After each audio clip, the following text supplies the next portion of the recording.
both very much. Thank you, Mr. Chairman. Thank you, gentlemen. You know, one of the frustrations that you're seeing here with the Congress is we are reading it, we're digging into it, and yet when we have questions, looking at the language, we seem to get these spin answers that don't seem to comport with the language. So, Secretary Lew, Secretary Kerry, I want to go back to the snapback provision. But is there a term called the snapback provision in the agreement? I don't think it's specifically referred. No, there isn't. The word snapback is not in the agreement. No, but let me make my point, Mr. Secretary. I got a lot of questions, and I don't have a lot of time. I think it would be helpful if you didn't use that term much. It's not in the agreement. I think in some ways it's deceitful because it's an illusion. And I think that in many ways the provision in the agreement, and I'll have my question, the snapback is actually more focused on the United States than it is Iran. And as you know, Mr. Secretary, those of us who were involved, I was in the Bush administration, of getting countries to actually economically isolate Iran, we used a lot of leverage. We did use leverage with countries saying, hey, you either are going to be in their market or ours. And that was effective. But it goes to this idea, if there is some kind of snapback, that was a slog. That wasn't a snap. That took years to get countries to divest out of the Iranian economy. It'll take years to do it again. But let me ask a hypothetical. It was actually a question I asked during the closed hearing.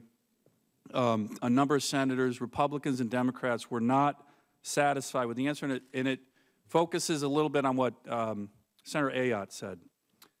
So let's assume sanctions are lifted.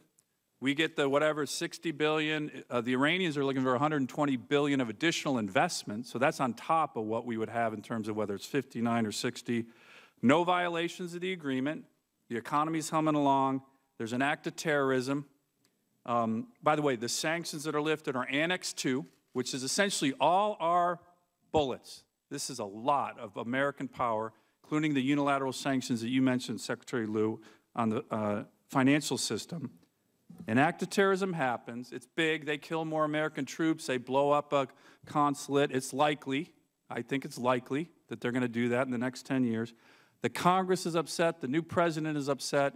We impose sanctions. We reimpose Annex 2 sanctions. This is our power.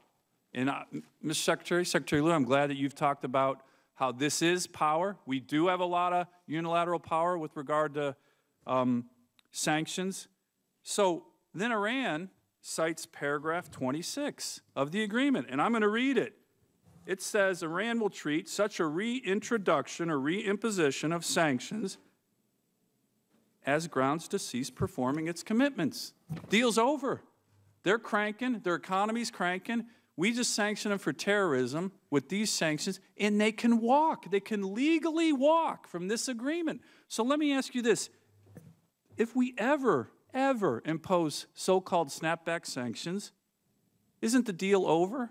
Where am I wrong on that question? Well, Senator, we would snap sanctions back once they violated the agreement. No, I'm talking about. I'm not talking about a violation of the agreement. Let's talk about two different worlds. One, they answer the question. You didn't answer it in the closed setting. You're not answering it now. You asked two questions. I was answering the first one. I was just taking them in order. The first set of questions you asked was about the snapback. Does it work? Yes, it works, because if they violate the agreement, our unilateral sanctions, we can do. As you know, I have the authority to put those back into place.